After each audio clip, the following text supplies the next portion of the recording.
Architectural Outcast. Welcome to the Architectural Outcast. I'm Randy. One of the most important aspects of architecture is also the most difficult to master. The feeling that a work of architecture gives you, whether that work be a single building, a whole city, or an entire region. Memphis, Tennessee is a southern city that feels Midwestern. I've been to Florence, Italy a number of times. While I love a lot of the architecture, I don't like the city because it feels mean to me. The moment I start to try to explain in detail why these cities evoke these feelings, you lose the feeling. This is something that cannot be quantified. Welcome to the world of architecture, where you have to be able to use unquantifiable elements in your design. Because if you don't, at best, your work won't evoke a feeling, which means your architecture is a failure. But it can get a whole lot worse, because your work could evoke feelings that you don't want anything to do with. This problem becomes magnified when you engage in world building, whether you be talking literary or video game. You're creating a world from the ground up. That world should evoke a feeling, and every distinct place within that world should also have its own unique feeling. How do you create something as nebulous as a feeling? If you can answer that question consistently, you're going to be rich and famous. All joking aside, if you've been watching my previous videos on video game architecture, it explains why I've been emphasizing honesty in architecture and the importance of the relationship between geography, environment, materiality, built form, and to a much lesser extent, building design. The more these things overlap, complement each other, the more likely you're automatically building into your place a unique feeling. One of the things that Bethesda has done well in Oblivion is that every single city in Cheydinhal has its own unique feel. Imperial City is hard and sharp, stone and concrete, lines and angles, rigid and controlled. It's exactly where you'd expect a bureaucracy to be housed. I've described Anvil as having the feel of a wealthy southern town. Old money, stable and prosperous. Breville is the slums of Cheydinhal, and despite all the problems I've pointed out and how they went about creating Breville, you got to acknowledge it has a unique feel that's very different than every other city in Cheydinhal. Bruma feels like a rugged border town in the mountains with its terraces, log cabins, and exotic carvings. I argue that despite its numerous flaws, Cheydinhal manages to pull off a unique feel better than any other city in Cheydinhal. I gotta start off by talking about the stable.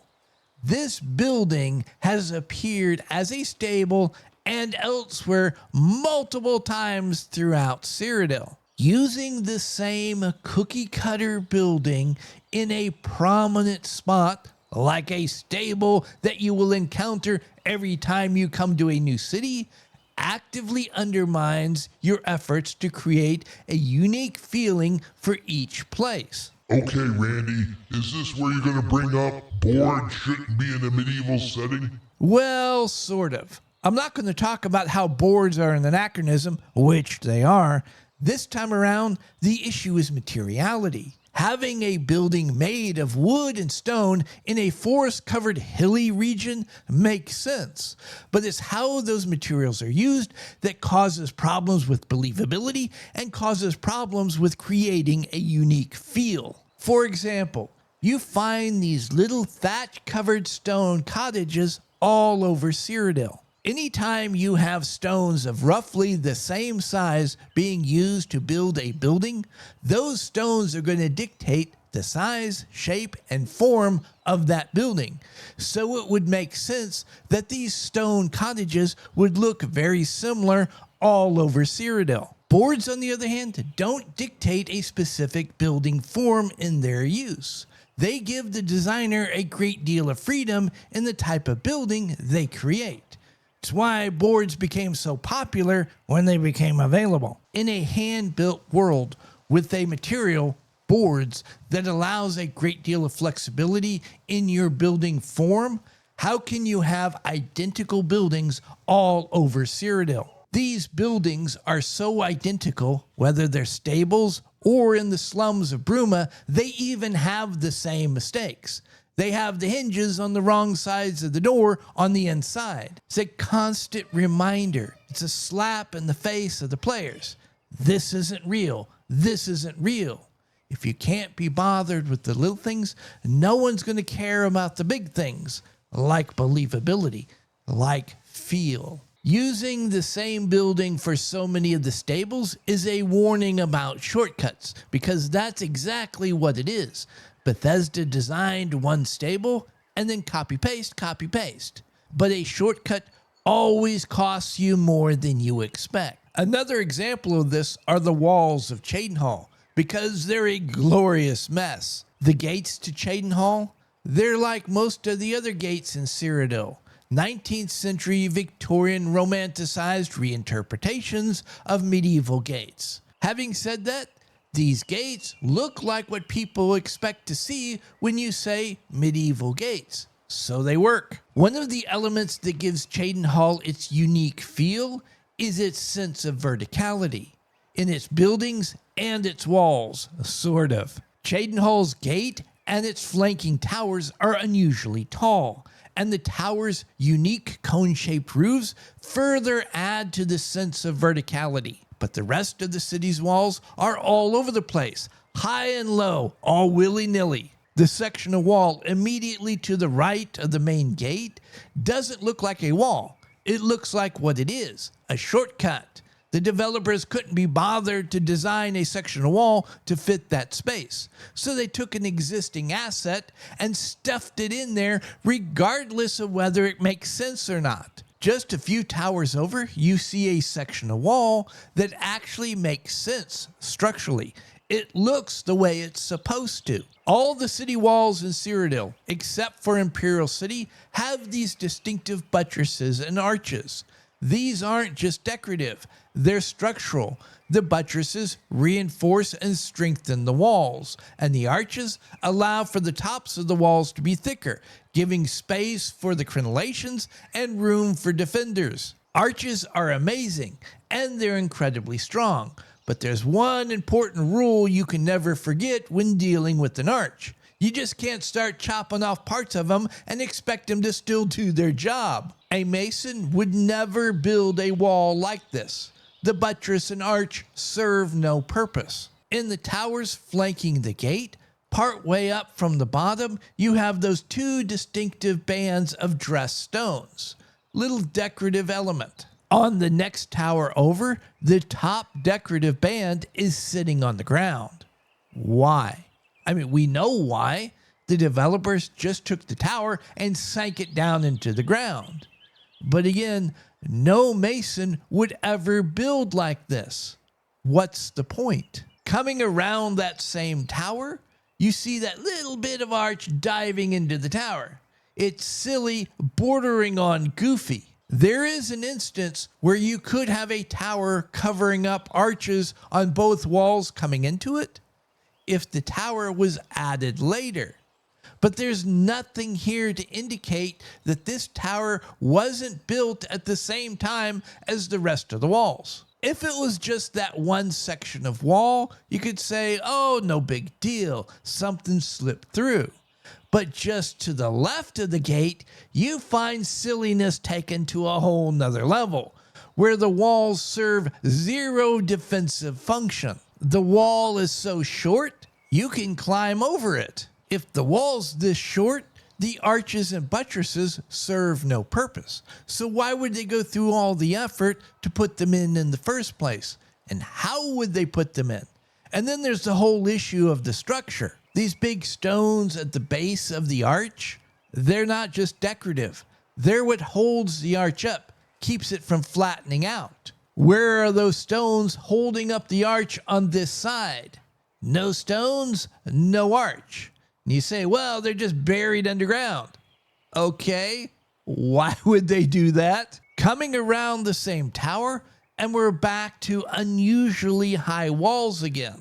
Cheydinhal's walls don't have a consistent design logic because they are what they look like, a shortcut. Cheydinhal is located east of Imperial City, close to the border with Morrowind.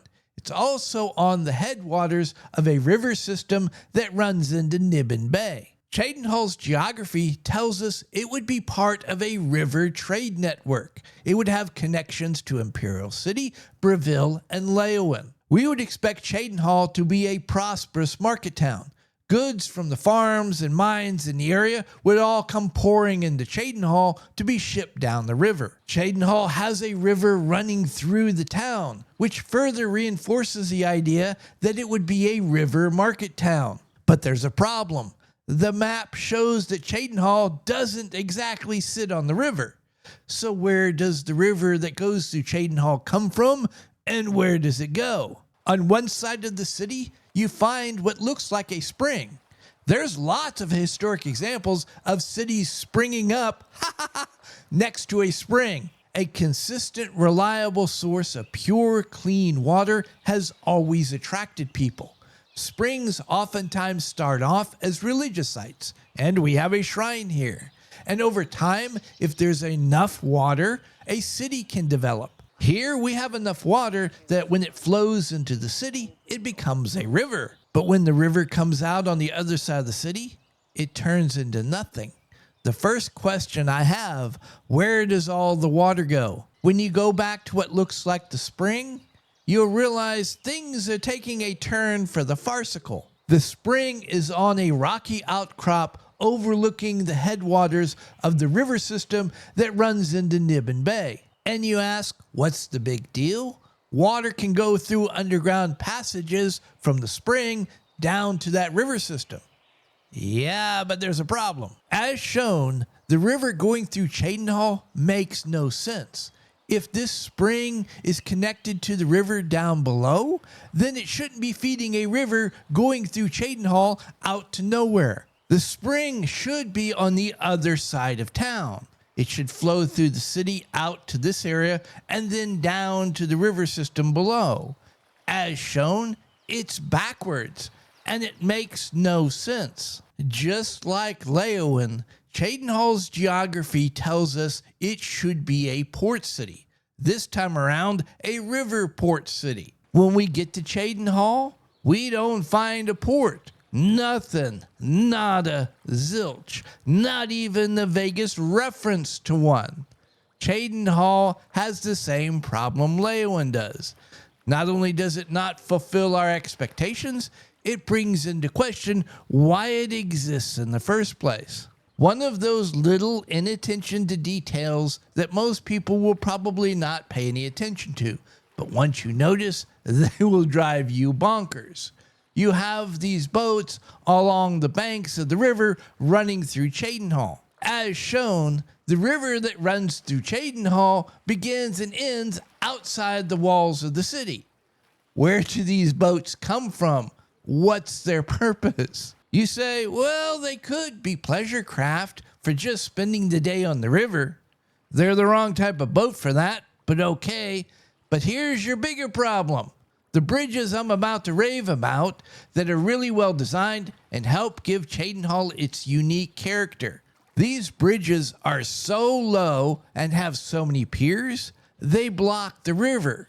You couldn't get this boat with people on it under the bridge. These bridges cross the river, thus blocking river traffic in multiple places. Despite all of this, not only do we have boats along the river, we have wrecked boats. How did this boat get wrecked? It's just a couple of boats. What's the big deal? It's the inattention to detail. My first day on the job as a rough carpenter, my great uncle gave me my assignment and then left me to my own devices. Along the way, I bent a couple nails, so I just pounded them flat and went about my business. When my great uncle came to check on my work, he spotted those nails right away. And he stopped me and he said, pull those nails, and this time do your job right. I was a bit annoyed, and I grumbled and I said, they're going to be behind the drywall. No one's going to see them. No one's going to know. Who cares? And he stopped He looked me right in the eye and he said, "You'll know. You should care. This time, do your job right or get off the job site." I did the job right. Outside of pride of workmanship, which matters, what was my great uncle trying to teach me? Every single thing ever built by human beings has inconsistencies built into it. A saw blade has a set width. You measure a board, you mark the line. Do you cut down the middle of the line, on the outside of the line, or on the inside of the line? That decision affects exactly how long the board's going to be. A good carpenter will try to cut on the exact same part of the line every single time, thus minimizing the inconsistencies in the inconsistencies. When a carpenter frames a house, they will make mistakes. They will put inaccuracies into the system. When a drywaller comes along to hang the drywall, not only do they have to worry about the mistakes they will make, the inaccuracies they will add, they have to deal with and take into account the mistakes the carpenter made. When the cabinet maker comes to hang the cabinets in the kitchen, they have to take into account the carpenter's mistakes, the drywaller's mistakes, and then they will add their own mistakes. The lesson my great uncle was trying to teach me, outside of pride of workmanship, which matters, is that things build upon themselves. The more precise you are at the beginning means the more precise you can be at the end. Every little decision along the way matters, and sometimes all it takes is for one bent nail to lead to complete collapse. It's the inattention to detail. If you don't care enough to get the little things right, no one's going to care about the big things.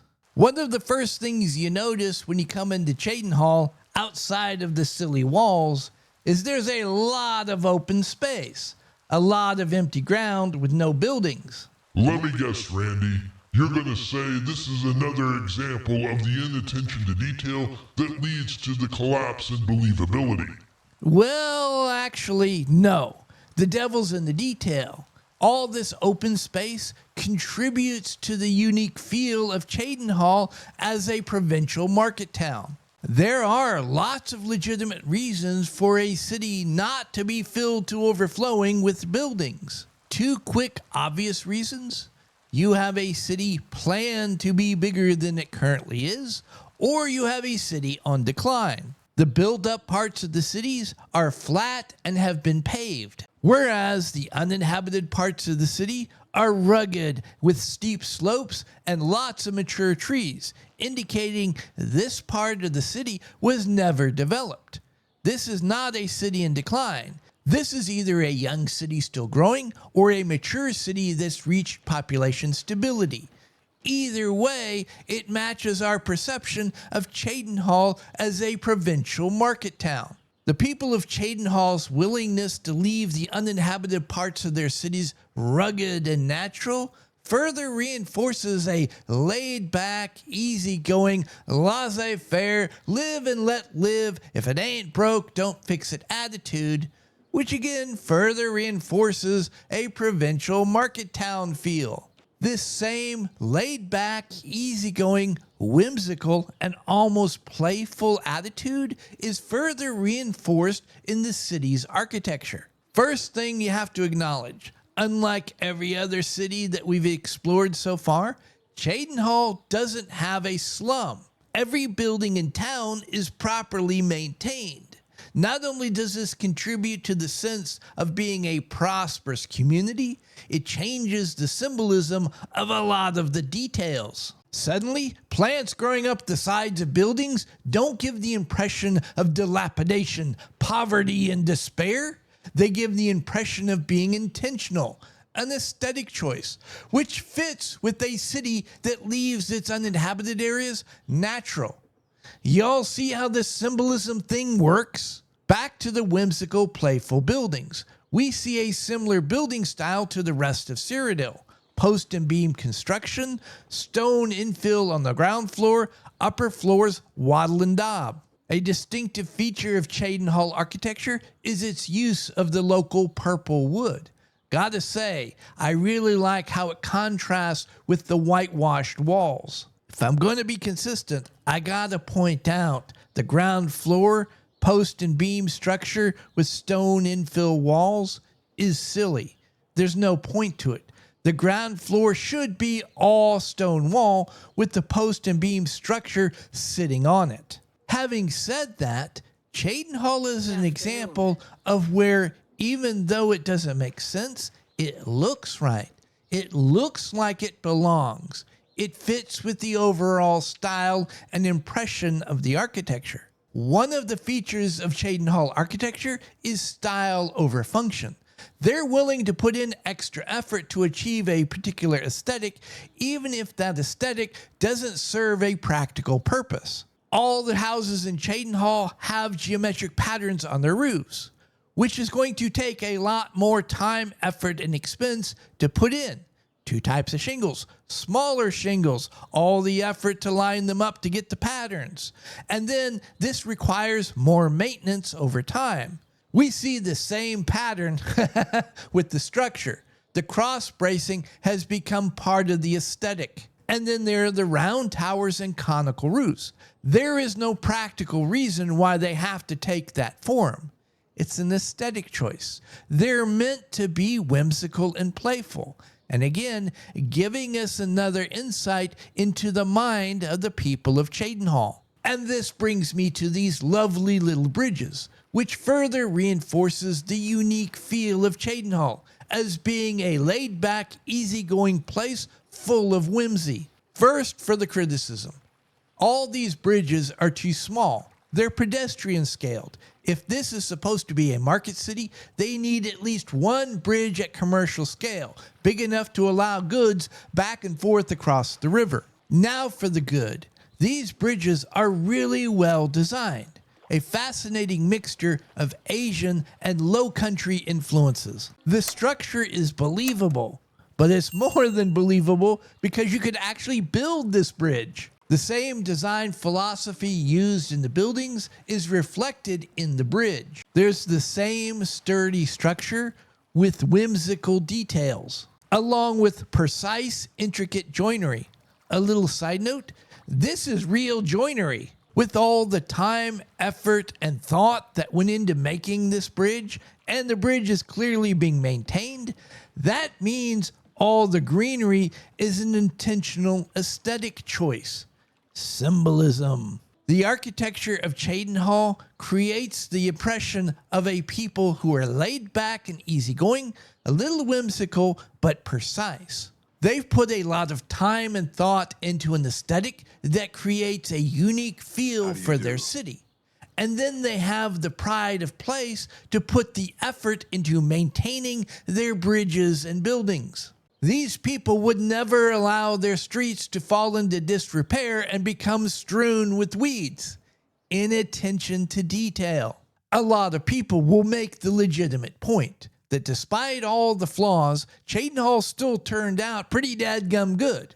I'd agree. In fact, I'd argue when it comes to creating a unique feel, Cheydinhal is the best city in all of Oblivion. A good cabinetry maker can cover up a lot of the mistakes of the drywallers and carpenters, but just because they can doesn't mean they should have to.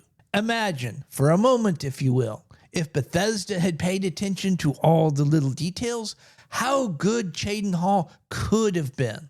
At any rate, I hope I've given you all something to think about, and until next time, y'all be safe. If y'all are still here, thank you very much. I really appreciate it. While you're at it, why don't you like this video, subscribe to the channel, click that notification bell. You can hear me yammer on about something else next time. And feel free to share this video far and wide. Please like and subscribe. Please leave a comment.